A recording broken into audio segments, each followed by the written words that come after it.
Hello and welcome to the Gaggle where we challenge and, if necessary, destroy media narratives. I'm George Szamuely. With me today, of course, is co-founder of the Gaggle, Peter Lavelle.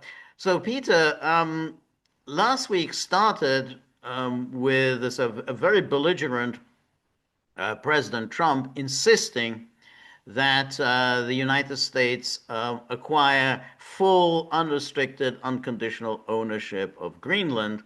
And it sounded as if he really would not brook any compromises, and he was making clear that he was really sick to death of all this whining and complaining from the Europeans, who he thinks should be grateful to the United States just for the fact that they're still in existence. Like, I mean, as he sees it, without the United States, there really wouldn't be any kind of Western Europe. He said that explicitly about Canada. That, there would be no Canada without the United States. But that was Trump. So he went into to Davos in that frame of mind, and then the Europeans decided, for reasons which it isn't entirely clear to me, have decided to make a stand over Greenland. It's just unclear why exactly this is of such importance. I mean, it's not an issue that any. I think it was a stress test. Maybe, That's maybe all. so, because it's not anything anyone's been talking about. I mean, it's like an issue that's never been up for any kind of a debate. So suddenly, this Greenland was this uh, existential matter, which was always very strange because, of course, Ukraine was supposed to be the existential matter. And on Ukraine, they needed the Americans and spent all their time trying to persuade the Americans that you've got to get on board with us on Ukraine. This is vital. The future of the West hangs on sticking with Zelensky. But now they said no. Apparently, you got to hold on to Greenland. And so that was when Trump arrived. But then, oddly enough, he seemed to backtrack after talking to his good friend, the highly respected NATO Secretary General Mark Rutte, but first he spoke in quite quite harsh terms at Davos in his speech, and here he says so what have we gotten out of NATO is nothing except to protect Europe from the Soviet Union and now Russia. I mean, we've helped them for so many years. We've never gotten anything except we pay for NATO, and we paid for many years until I came along. We paid for, in my opinion, 100% of NATO because they weren't paying their bills. And all we're asking for is to get Greenland, including right, title, and ownership, because you need the ownership to defend it. You can't defend it on a lease. Number one, legally, it's not defensible that way totally. And number two, psychologically, who the hell wants to defend a license agreement or a lease, which is a large piece of ice in the middle of the ocean, where, where if there's a war, much of the action will take place on that piece of ice.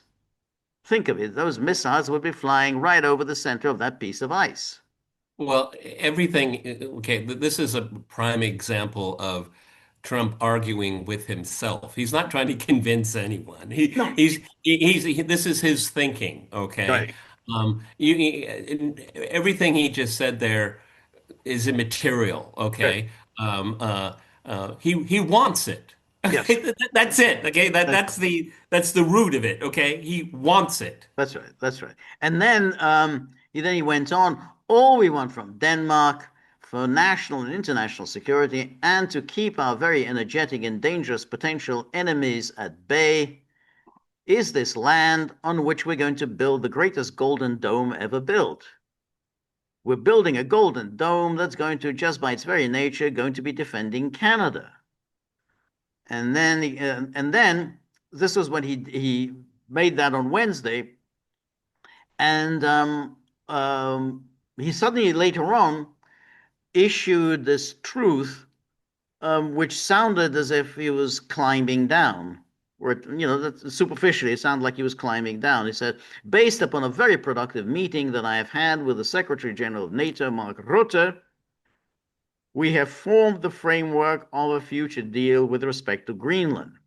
In fact, the entire Arctic region. The solution, if consummated, will be a great one for the United States and all NATO nations. Based upon this understanding, I will not be imposing the tariffs that were scheduled to go into effect on February the 1st. Additional discussions are being held concerning the Golden Dome as it pertains to Greenland. Further information will be made available as discussion progress. Vice President Vance, Secretary of State Rubio, Special Envoy Witkoff, and various others, as needed, will be responsible for the negotiations. They will report directly to me. Um, so that No, was I the, don't. yeah, no, It's not a climb down. I don't think so either. It's I, it's very equivocal. it's very cool. I agree. I mean, he just said, okay, um, If if consummated. that's right. That's right. What Trump doesn't usually think of if. If possible, exactly. I agree. I mean, it was read as a climb down, whereas I didn't think it was a climb down. And then here's the Look, New that's a York. different it's a different strategy, but I think the That's right. result is going to be the same. That's right. In other words, he wasn't going to press the matter into a crisis then and there. In other Well, words, we're I not going to think have a also crisis this week. yeah, and also I think it was somebody convinced them this tariff threat is not a good idea. Right. Okay, Right. not for anybody concerned. Okay, you should, that stick you probably shouldn't have been brandishing that one. Yes. Okay, Yes. and I think that's he did step away from the tariffs because it can be very complicated and it can have a blowback. All Well, right, I think so. so, and he's got a problem on his hands with the tariffs because the case is up before the Supreme Court, and he can't very well, say, "Oh, well, I have this unequivocal tariff power because of a state of emergency in the United States, and therefore this is a responsibility of the executive." If you're using tariffs in this haphazard way, well, I'm going to hit Brazil with tariffs because I don't like what they're doing with Bolsonaro. I'm going to hit these countries with tariffs because they don't agree with my policy on Greenland. They can't all be crises of emergency for the United States. So he's undermining his own case before the Supreme Court. Also, I think attempting to play the tariff card at this point was premature. It's Right. something he may want to do later on. Okay, That's right. and for me, Trump found a workaround. He talked to Mark Rutte. That's right. That's the key. That's right. That's right. And he can make no sovereign decision for any country in the That's right. EU or in NATO. Okay, And so yeah, yeah, no, I agree. And the Roto thing is actually quite interesting because we talked on Friday about the Europeans talking big, how they're going to set up their own armed forces and whatever. Rutte, because he's NATO, Rutte kind of pours cold water on all these ideas. So when he's asked, can you envisage NATO without the United States, he says flatly no. So Rutte, his whole business, how he justifies his job, is he has to keep the United States in. He's not going down the path of Chancellor Schmerz. Oh yeah, we can do what we like. oh We yeah, can yeah. set up our Like own. Like Stube, you know. Stupid, I mean, stupid. I mean, when Stube was talking, that's Rutter's worst nightmare. Exactly. He wasn't looking happy. No, that's not his kind of talk. Um, and so that was there was the yeah. So he then issues this truth, and then here's the New York Times because they don't know what did they discuss, what did Rutte and Trump discuss, so they're speculating here. Well, what was the nature of this deal? And the Times says, well, they focused on recent days on proposal to increase NATO's presence in the Arctic, give America a sovereign claim to pockets of Greenland's territory, and block potentially hostile adversaries from mining the Okay. island's minerals. And then it's unclear if these discussions would ultimately yield agreement over the territory. Denmark, which publicly opposes ceding ownership of any Greenlandic land, may not agree to the plans on the table. Still, the officials said they were hopeful that they could simultaneously address Mr. Trump's stated concerns about securing the Arctic against possible threats from Russia and China while holding Europe's red line that Greenland was not for sale. So this is when the Denmark and Greenland, they're saying no, we're not going to make any compromise. So even the Times would present, well, maybe this is the compromise they're talking about. We don't know, but that's something. Well, the United States will own pockets of land in Greenland. Denmark said no, we're not giving anything up. You know, Um, yeah, you know what I think Trump and Ruto, what they talked about? This is my theory of the case. Trump saying, look, I'm going to back off my criticism of NATO. No, your job is to get the Danes in line. Okay, we'll leave it at that. That is our agreement. That's what we agree. Now, we can keep it private. I will. I expect you to do the same thing. Now, get to work. right. Yeah. That's what my theory of the case is. No, I think that's very plausible. I think it's most plausible. So yeah, get Denmark online. Because Denmark is basically is talking smack here. I mean, this is big talk for a small country, in this almost kind of scornful, disdainful way to the United States. We're not compromising on anything. And then to do that, the proposals would create a significant new NATO mission in the Arctic, multiple of Arctic Sentry and so on, and then update. Why would come on? This is Yeah, New York Times BS. Okay, Trump doesn't share. yeah, He doesn't share. that's right. He doesn't Okay, share. okay, so let's say there is a 100% of whatever this investment into Arctic security. How much are the Europeans going to pay, George? What, Well, that's the 3%? thing. They're not. That's it. They're They're not not. going to pay. They're not Nothing. good. That's the entire history of this alliance, That's right. okay? And that's the And then point. Trump Yeah. will say, we're doing it, this we're sharing, and I'm paying. I'm That's right. tired of taking these people out to lunch. That's right. And that's the point that they're always making all these promises, big promises that they're going to do this, this, and this, and they never do. And that's Trump made that point during his speech at Davos, which is, hey, Denmark made this promise in 2019 that they were going to invest a huge amount into Greenland security. That was 2019. They haven't coughed up anything.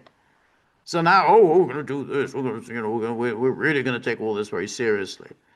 And then such an agreement would likely be modeled as on a sovereign base area agreement on Cyprus, where Britain's military bases are regarded as British territory. But this is the point. This goes back to what we were talking about, the Chagos Islands, where precisely the Americans have said, well, we're not accepting that because if we don't have ownership, then essentially, we're at the mercy of somebody else. I mean, you always have that. There's a change in ownership, which we don't have any control over, and suddenly everything is changed. I mean, and somebody who's in real estate like Trump knows exactly that if you're leasing, then you don't have any real control on anything. Everything is up to the owner, and who's going to now impose new terms on you.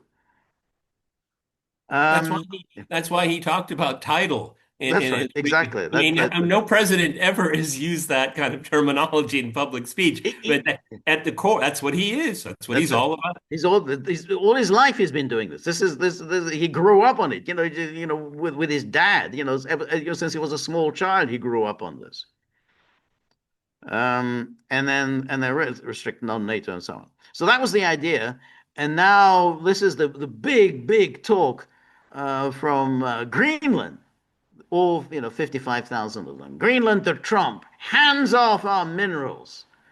So a deal between the US and NATO shouldn't touch Greenland's minerals, says minister.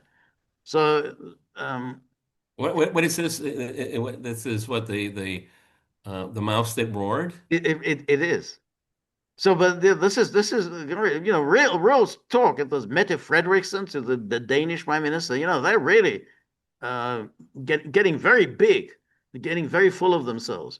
Greenland's mining minister has rejected U.S. attempts to carve up her island's mineral resources, saying no external power should decide the fate of the Arctic territory's vast natural wealth.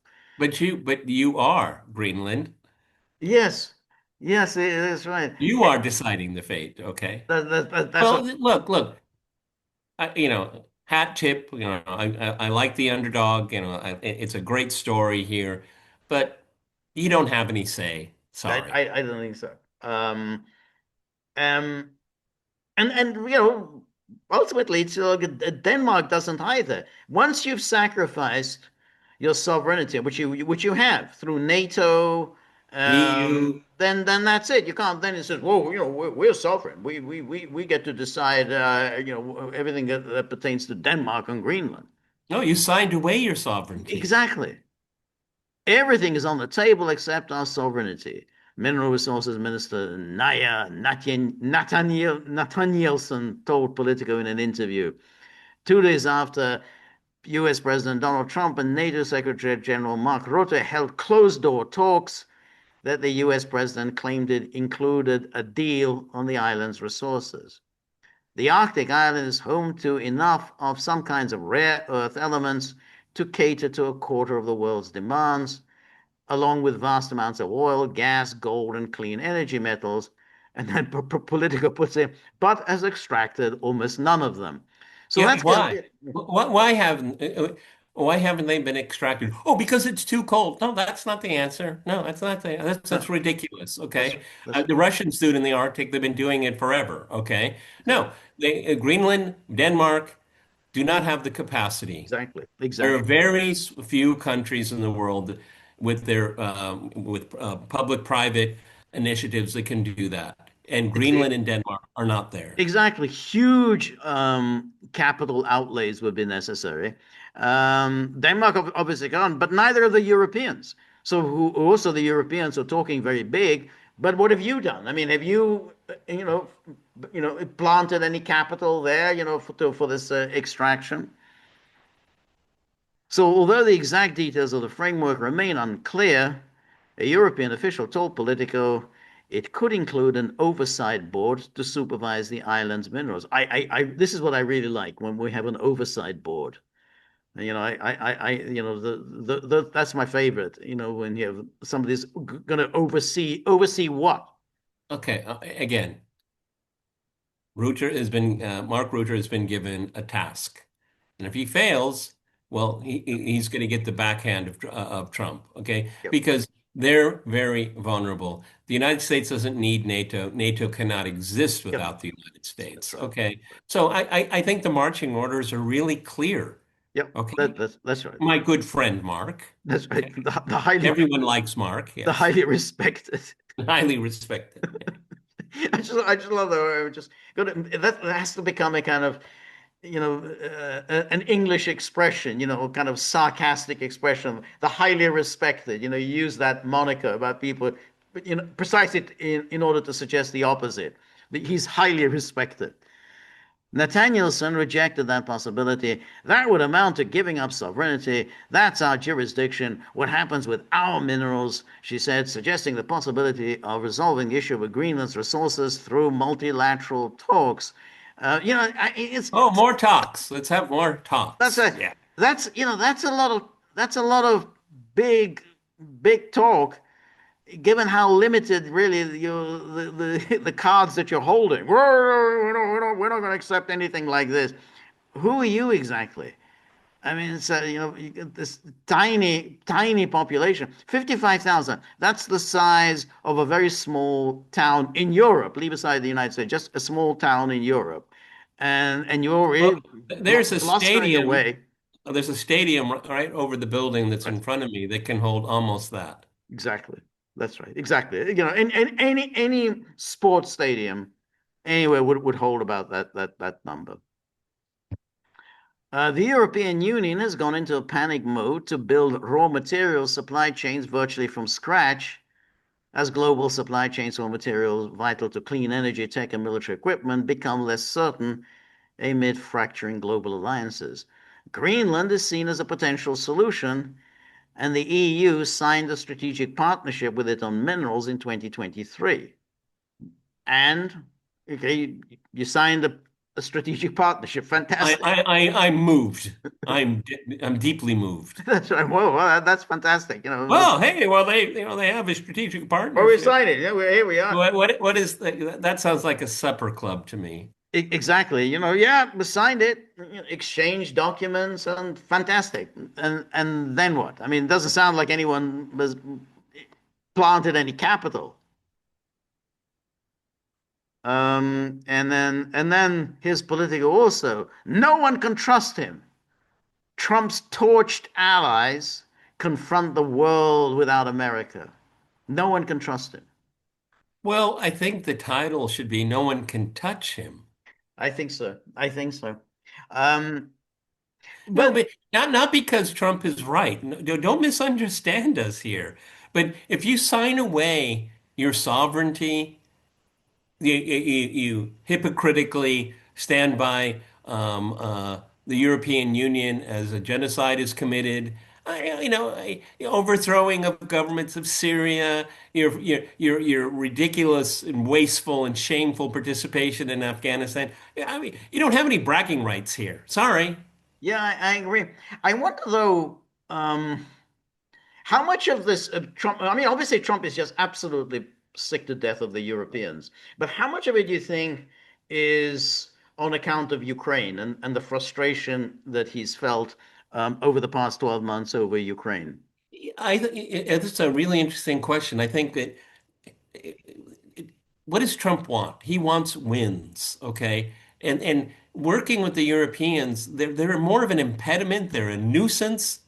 Yeah, He wants, George and I have said from the very beginning, Trump doesn't care about Ukraine at all. If right, he never hears the word Ukraine again, he'll be a happy president, right, okay? And the Europeans have been the problem here. Now, when you get into something like see, Ukraine is not Trump's initiative. right, Okay. And I hate, he inherited the war. Well, it's his war now, but that's beside the point. right. This whole Greenland pitch, that's him. That's That's it. Trump's pitch. Right, right. Okay. And I think he's just, oh, you want me, okay, working with the Europeans on Ukraine. Okay. Right. That is the longest headache of my presidency. And now you want me to work with him on Greenland? That's right. Come on. That's right.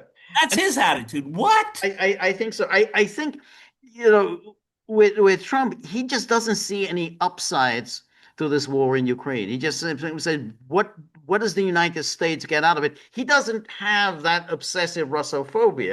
It doesn't mean he particularly likes Russia or anything like that, but he doesn't see this as in any way, waging this perpetual war against Russia as leading to anything good, any positive outcome.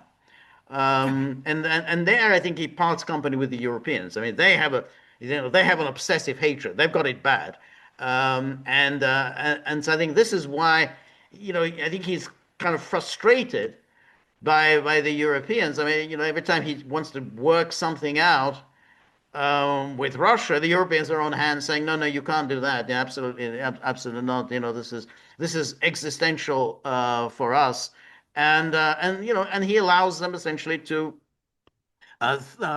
push him off track. So I kind of feel that he's very frustrated about this. Yeah. That this is And, really in Greenland, we don't, okay, we can play nice, but we're going to get it, okay? And he sees a path. There's right, a path. right. With dealing with the Europeans, it's a cul-de-sac at best. Well, that's right. But at this stage, if you're Trump, you say, well, I can't get my way on Ukraine, and I can't get my way on Greenland, then what do I need these people for?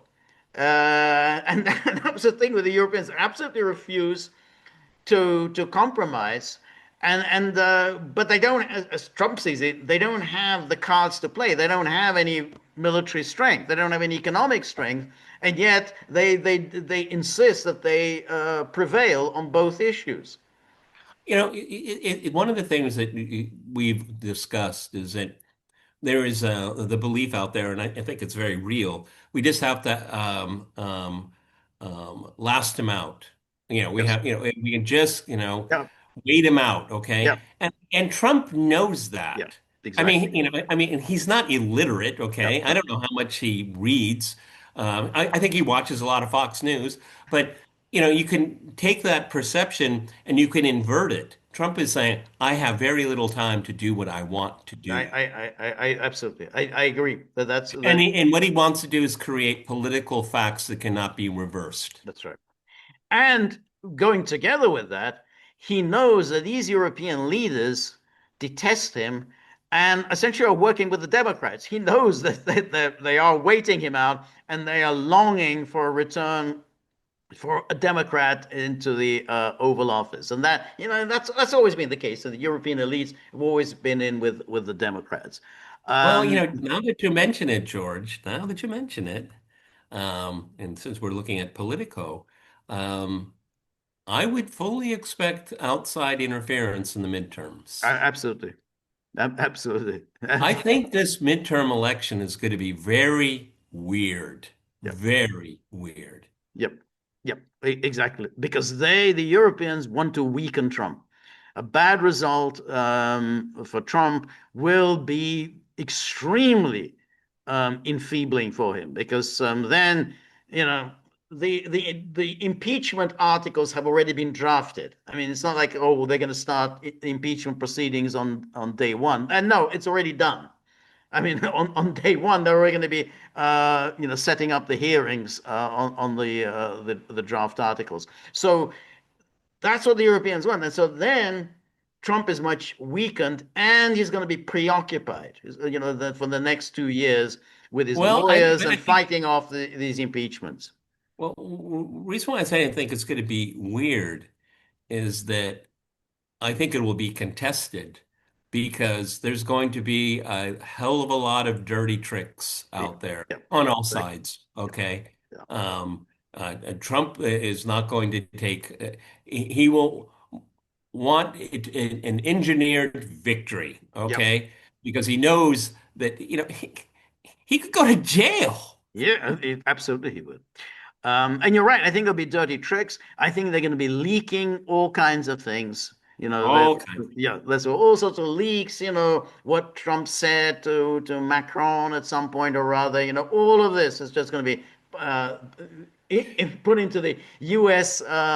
Political sphere, and that absolutely they're going to be doing this. There's a very good term for it. It's a very American. It's called a bloody shirt campaign. Yeah, And that's what this is going to be. It's going to be very, very nasty. yeah, I think so. Yeah, And I think the Trump people preparing themselves for it. I think this is going to be a midterms that we've never seen before. yeah. Okay, because so much is at stake. I agree. I agree.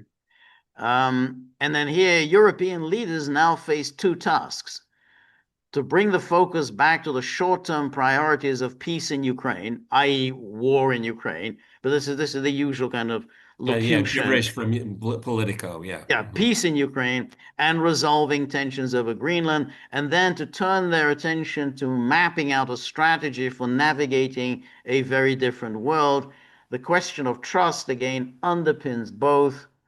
When it comes to Ukraine, European leaders like Macron, Merz, and Starmer have spent endless hours trying to persuade Trump and his team that providing Kiev with an American military element underpinning security guarantees is the only way to deter Russia and President Vladimir Putin from attacking again in future. So this is another way of saying, how can we sabotage any possible deal by insisting on inserting an American, British, French military presence in Ukraine?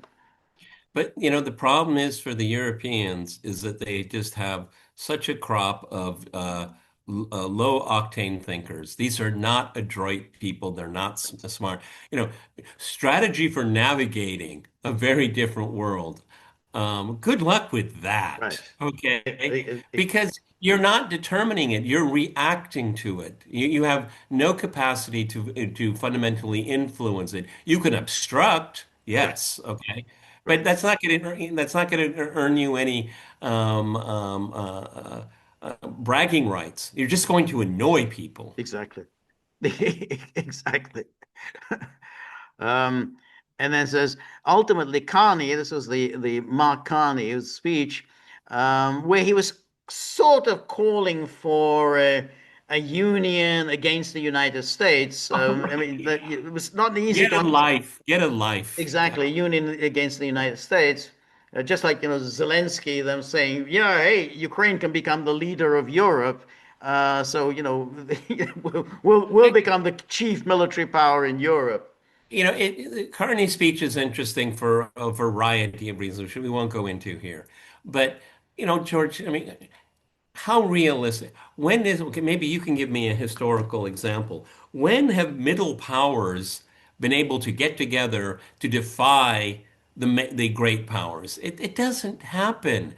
Middle powers adjust to what great powers do. Okay. Now, if you want to look at a country that has some skill at it, look at Turkey or whatever they call it now. Now, there's a country that has they have a foreign policy apparatus that is interesting, adroit, aggressive.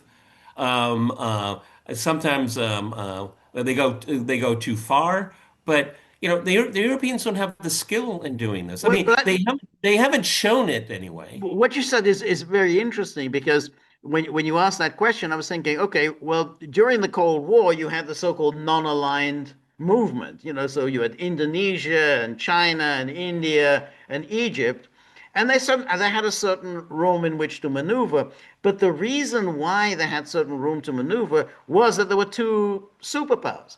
So at one time they can be on this side, then they can be on that side, and then they can just play the two off against each other. Carney didn't have that idea. Carney, on the contrary, said, "Oh, we're going to gang up on the United States." Well, the United States isn't going to accept that. So Carney didn't say, "Well, we need to become, friendly with Russia. We need to wrap up this war because brings us into an unfortunate confrontation with Russia, and then we'll have more leverage. And then you would have some leverage. But if you're just going to you're going to have bad relations with Russia and you're going to gang up on the United States, that isn't going to work." Yeah, particularly, we don't talk about it very much because no one talks about Canada much. Is that Canada is an Arctic power, Yes. okay? Yep. All right. And so you want to gang up on the United States over the Arctic? I mean, Canada, nice country, beautiful place, but Beautiful. it doesn't have the muscle. Right. There are two powers in the Arctic that have muscle, and the Right. one that has the biggest muscle is Russia. That's right. Okay, That's right. so Canada, how much money have you dedicated to the Arctic? Yeah. I come across these articles all the time. Right. Okay, and what's worse, they want to militarize it. The Russians don't. They're saying we should demilitarize the Arctic. Right. That's their position. That's right. No, the U.S. and Canada are not interested in that whatsoever. No. So the point is that even it's literally in the middle this time, using middle powers. Who's Right. going to be the biggest loser? Canada. Of course. Of course. Um, and of course, um, Trump, of course, singled out Carney during his speech at Davos, and then the next day he rescinded the invitation to Carney to join the Board of Peace, and is threatening additional tariffs against Canada. So he's really kind of rubbed Trump up the wrong way. Well, that's interesting because this is another difference. You know, we used the word in our previous video that the Europeans like to talk smack. Okay, well, it's okay talking smack without any punch behind it. It Right. looks really silly. That's right. Trump, Trump can talk his smack all he Right. wants, Right. and he can make things happen. Yes. Okay, That's these right. Europeans they can't make things happen.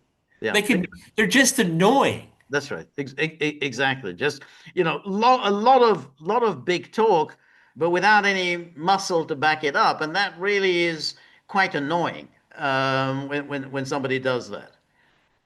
And so here, but political, obviously, they love somebody like Mark Carney, he was head of the Bank of England, Bank of Canada, that's just our kind of politician, a central banker. I mean, he Well, they argued. don't even want to reflect upon the fact that um, that the way Trump treated Canada during their last election actually elected Carney, Yeah. okay, Yeah. as a defensive mechanism. Okay, so But then, no, all of Canada's leaders are pretty insufferable because there was, before Trudeau, and then there was that conservative, poor livre. I mean, it was kind of also a completely useless figure. It's hard to think of the Canadian political culture that it doesn't seem to produce anyone of any serious stature. Um, but I don't think that Pierre Poilievre was in any way a Trump supporter. So Yeah, yeah. I mean, but Trump injected himself there, and yeah, yeah. it was impolite. Let's put it that way. Yes, he does that. Um, and anyway, so countries like Canada and implicitly the large economies, they could, he argued, retreat into isolation, build up their defenses against a hard and lawless world, or they could construct something better, stronger, and more just. So Canada is going to be building something better, stronger, and more just by working together and diversifying their alliances. Canada, another target of Trump's territorial ambitions, has just signed a major partnership agreement with China. Well, it's very dubious whether any of that is going to help Canada, and already it's already antagonized Trump.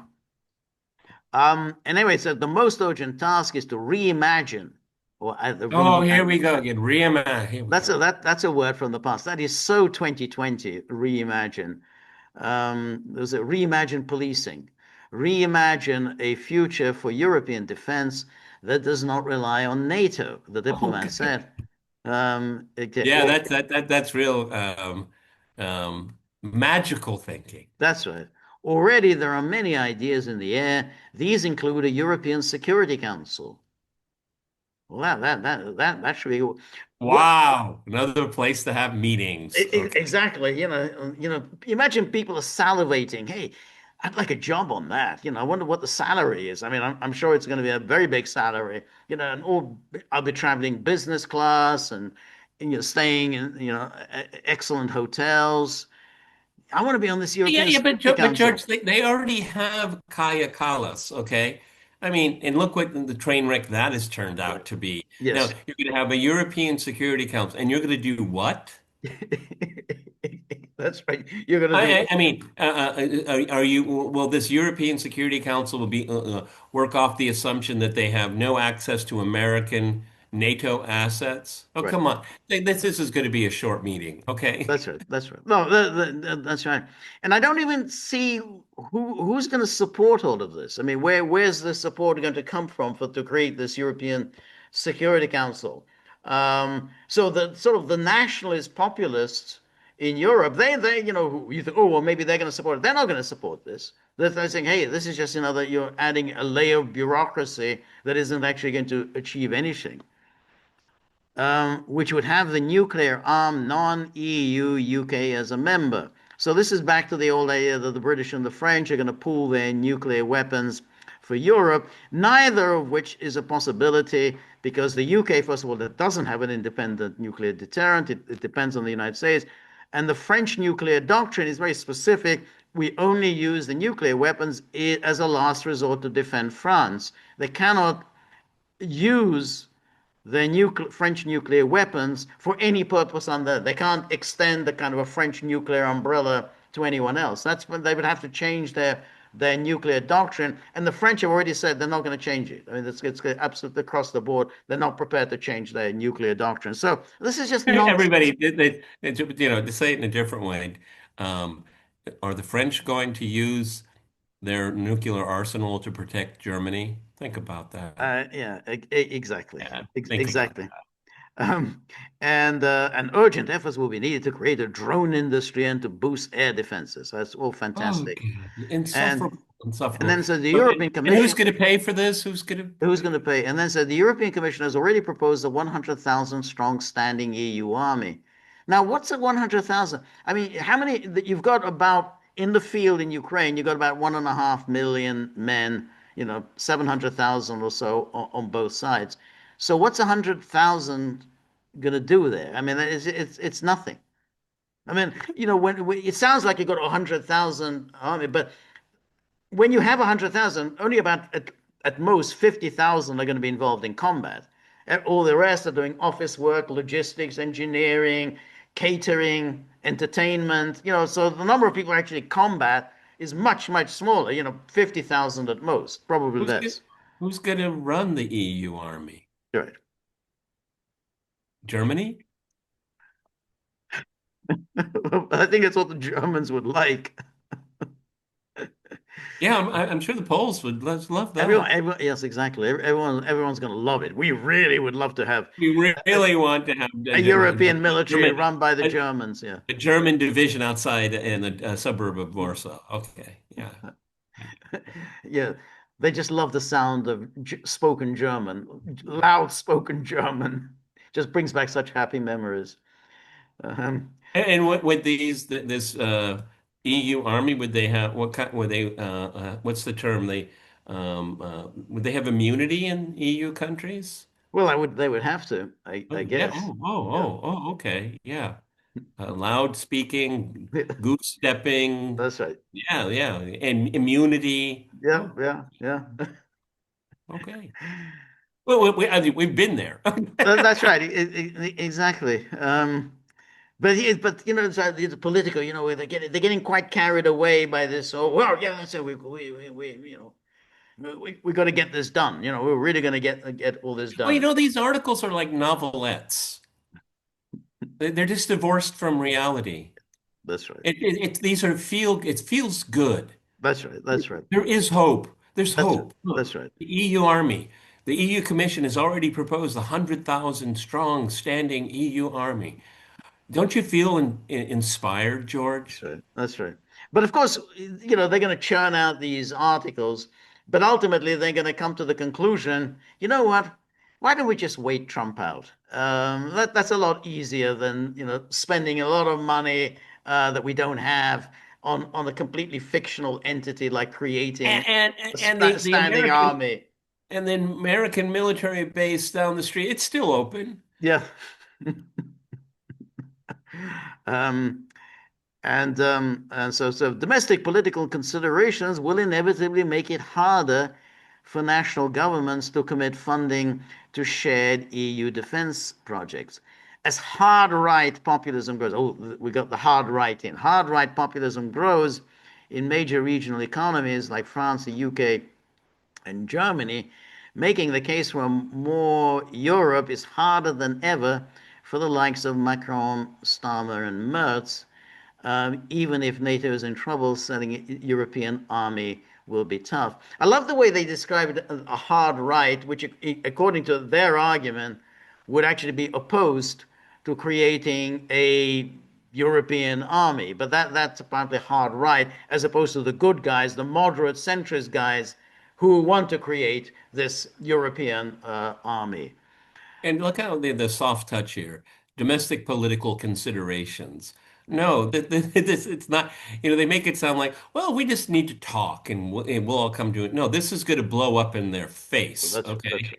I That's mean, I've always made the argument, if Europe were very, very prosperous, I mean, people have money in the bank, there's almost no unemployment and there's, national unity in every country, and there's kumbaya all over the place. Yeah, they might be able to pull this off in some way, but none of the things I just said are true. right. Right. That's right. That's right. I mean, these are fantasies that they have. I mean, it's possible. I mean, if they decide to put their mind to it, that they're going to go down this path. But it's a lot of work. It's a huge investment. And so I mean, you could say there's no question. There's the animating principle of Europe today is Russophobia. This kind of somehow waging this war against Russia. That and I think that's clearly what people like Merz are thinking, or Macron, and Starmer. That's a lot of work. That's a lot of serious work, and you can see if you that as opposed to let's just wait out Trump. I think that's going to be a much more appealing notion. Whoever comes in is likely to be much more pro-European and more benevolently inclined towards Well, Europe than Trump that's is. the hope. That's the hope. I think that's the, yeah, exactly. That's the way they look at it. Hey, we've been cultivating our friends on the United States. Hey, maybe Gavin Newsom was there. He was at Davos, and this is the person they clearly banking on. Oh, with Gavin Newsom, then everything will be fantastic. We can get our wars, and the Americans will go on paying for it.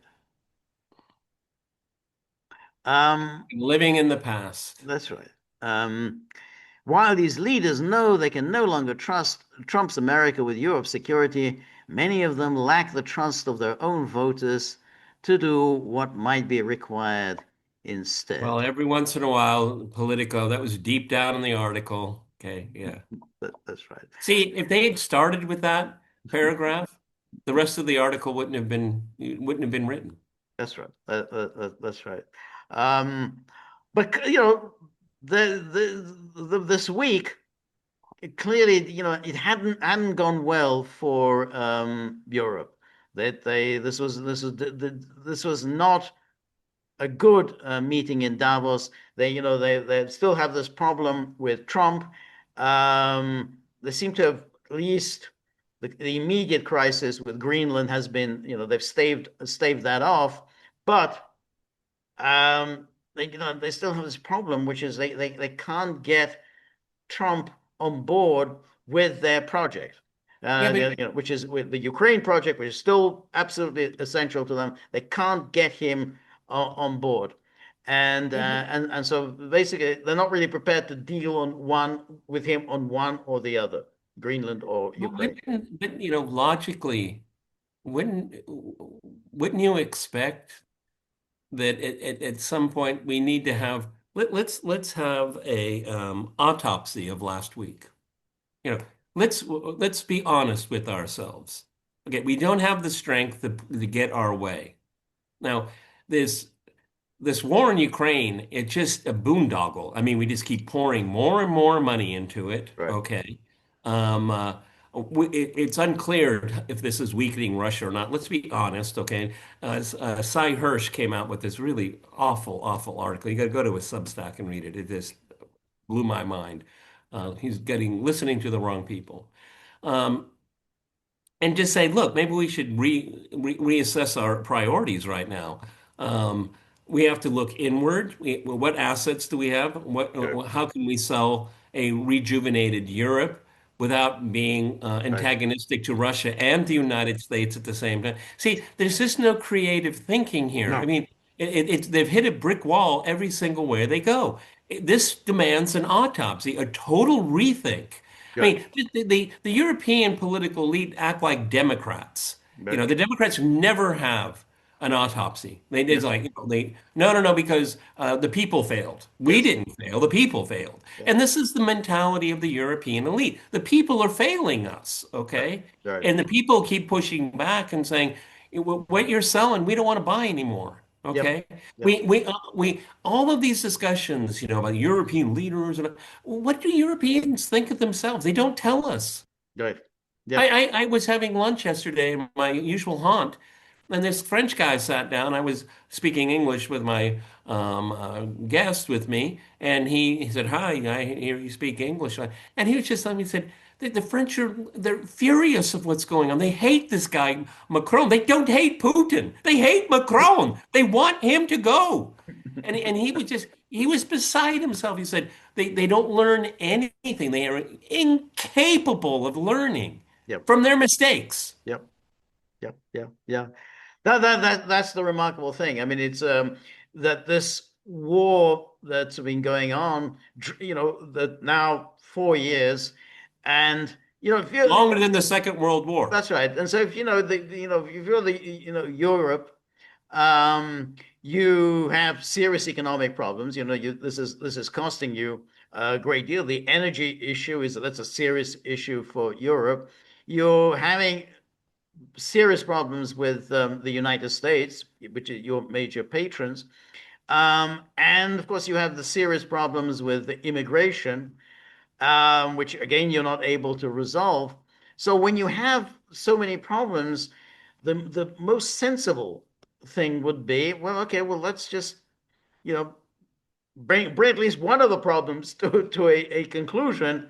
And then the most logical will be here's the United States. The United States wants to end this war in Ukraine. Let's just try to bring that to an end. Then you can start addressing your other issues. But without that, with just simply continuing along these lines, that makes no sense. And it just, it's just, and then you start fantasizing about all the different things. You got to escalating, building up this your own armed forces and so on. And, thinking about, oh, we're ready for a war in 2030 and so on. This is just insane. And this is really Well, I where mean, Europe but there is is a still, yeah, there is a pathetic political logic to it. By focusing on this failed Ukraine project is an excuse not to do the right thing on no, anything. that's right. It's absolutely. It enables them essentially not to address any problems at all. And as you say, so well, blame things on the kind of the far right. Somehow it's all the Why far does right the stuff. far right exist? Because of your rule. Yeah, yeah, yeah. That's right. So yeah, I think that what's come out of this week is that a staggering failure on the part of Europe on every level. Well, I don't know if And you saw, I don't know if you saw it. It was, I came across it real quickly here. I don't know if it was on a cover of a major magazine, but it had Macron in his shades, and it's, like he's a masculine response to Trump, and I thought, who is thinking along these lines? I think he looked like a twerp. yeah, Okay, yeah, I think yeah. he looked like a joke, and what he said was worse than a joke. That's right. Yeah, yes. And It was it's like, what side of the bed did you get up for this morning? Because I can give you flip-flops on this guy on every single, I mean, over and over again flip-flops, okay? And he felt, masculine and bold, and right. no, he looked like a little twerp from a from a I agree. clown show. That's right. I agree because if let's say it's some kind of a medical condition that he has to wear dark glasses, then at least wear modest dark glasses. Don't wear Aviator obviously expensive mirrors. designer sunglasses that oh well, I bet that cost a few thousand euros. And it's terrible. It's like when he wears these watches. He's talking about how Europe has to make sacrifices, and then you look. Oh, that's a nice looking Rolex watch. It doesn't look like you're going to be making too many sacrifices in the day. So, Yeah, but I'm not president of France. well, So that's did the point. If you're going to be a president. But that's really the problem also with these Europeans. There's Merz walking around with his expensive suit. This is a guy who was a corporate lawyer. So they're these are the people who are kind of demanding sacrifices from the Europeans. What is it? Like Scott Bessent is worth like $700 million? Did you came across that number? Actually, I thought he was more. I mean, he was worth more than that. Yeah. Sorry for underestimating. I assumed that he was a billionaire. He actually it was a billion. I mean, he worked for Soros so many years, so he made a cool bundle working for Soros. So yeah, I just assumed that he'd be worth more than that. Yeah, Um, it's really quite scary that to do a ticket into the circus, you have to be a billionaire. That's really amazing. yeah, And when George and I were growing up, there were rich people in politics, but not like this. no, Not like this. I mean, Elon Musk, because of market fluctuate, he could be worth yep, $1 trillion at some point. yeah, yeah. That's right. That's right. It's extraordinary. And do they how can these people even begin to understand how everybody else lives? Do they know what the cost of a bus ticket is? No, A quart no, of no, no. milk? That's right. You know, this is way, way worse than the Gilded Age. Way, way worse. And I would say it's worse. Not only is the differentiation worse, but in the Gilded Age, at least those rich guys, the Carnegies and so they built stuff. Yeah. They made stuff. Okay. They built the railroads. They built an energy infrastructure. Yep. Okay. And you know what? They gave a lot of it back. I Yeah, mean, a lot of people don't know the history of the Rockefeller family, but the mission of the essentially the 20th century Klan was to give it away. yeah. He gave it away. Okay, that was one of the things when what was the Nelson Rockefeller when he accepted being vice president, he had to disclose, and his family was furious with him because they found out that the Rockefellers weren't so rich anymore. Yeah, yeah, yeah. That's right. Um, yeah, but I do think it's a there is a real difference between rich people who actually make stuff and rich people who just trade in paper. So I mean, something like Musk actually makes stuff. He produces stuff. You can not like him. Electric cars. It's not to everybody's liking. I don't think much of them, but at least it's something.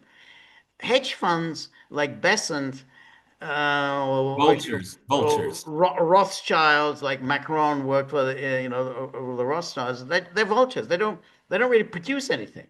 And I think there really is a difference between the wealthy who actually make stuff and those who are just trading in paper. This and thereby vultures. Essentially making money off other people's failures.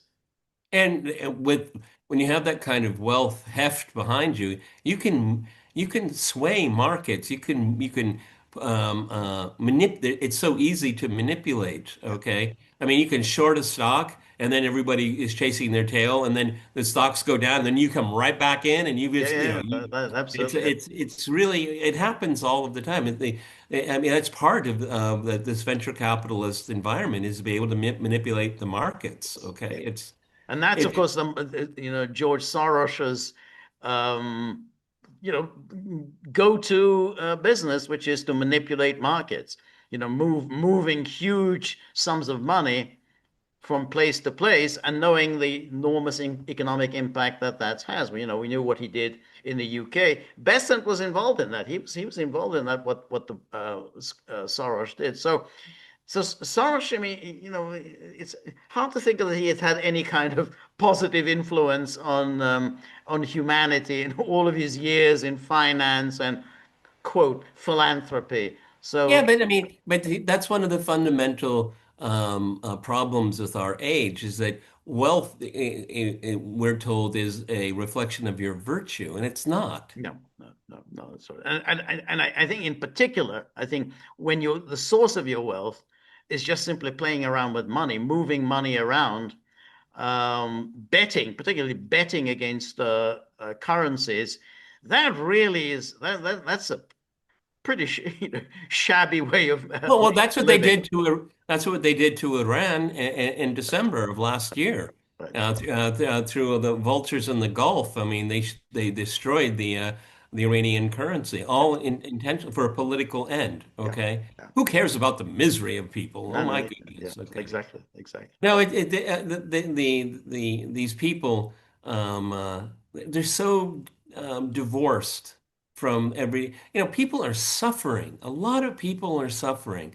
And, George and I, when we were growing up, we'd go to Europe and, oh, maybe it wasn't as sophisticated as maybe the UK or the United States was, but people lived a better life. They had a better quality of life, okay? And that was the deal.